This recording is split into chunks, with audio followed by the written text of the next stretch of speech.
Friends, இந்த வாரம் சரிகமபாவில் பார்த்தீங்கன்னா சரத்தை வந்து சொல்லியே ஆவணுங்க. கோடான கோடி தமிழ் மக்களுக்கு ஒரு பிடிச்சமான பாட்டு. அதுலேயும் நான் எத்தனை தடவையோ நான் நினச்சி பார்த்துருக்கேன், கார்த்திக் சார் இந்த பாட்டை எப்படி பாடியிருப்பார்.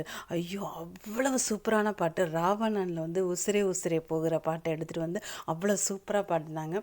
நிறைய ப்ரமோ கமாண்டெல்லாம் வந்துச்சு, பாட்டை வந்து ஃபர்கட் பண்ணிட்டார் சரத் அப்படின்னு. அப்படியெல்லாம் எதுவுமே இல்லைங்க. லாஸ்ட் இதில் கூட ஜீவன் வந்து ராசாத்தி பாட்டில் வந்து அவங்க வந்து டோன் வந்து அந்த ரொம்ப எமோஷன் ஆகும்போது அந்த டோன் வந்து மாறி போயிடும். சரி, மேபி அது மாதிரிக்கு அது நடந்துச்சா என்ன, வெயிட் பண்ணி பார்த்தேன். எதுவுமே இல்லைங்க. ஒரு எண்ட் சரணத்தில் வந்து லைட்டாக வந்து சிலிப்பானிச்சு, அவ்வளோதான். மற்றபடி வந்து அதையும் வந்து சீனி சார் வந்து மறுபடியும் பாட வச்சு சாட்டிஸ்ஃபேக்ஷன் பண்ணார். அது வந்து சூப்பராகவே இருந்துச்சுன்னு சொல்லலாம்.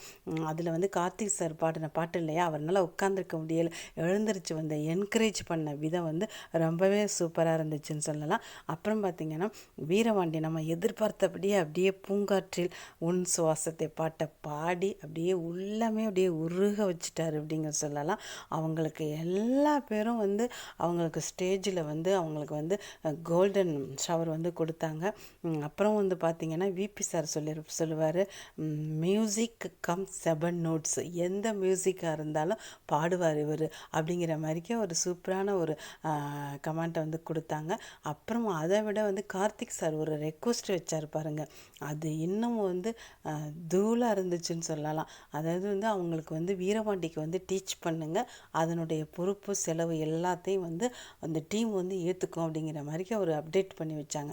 அது ரொம்பவே சூப்பராக இருந்துச்சு. அது டாப் டக்கராக இருந்துச்சு.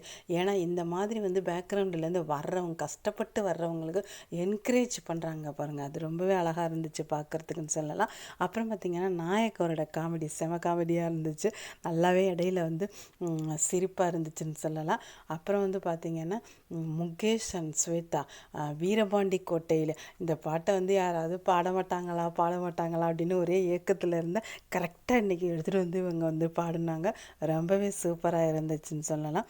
என்னுடைய சேனல் பிடிச்சிருந்தா சப்ஸ்கிரைப் பண்ணி சப்போர்ட் பண்ணுங்கள்.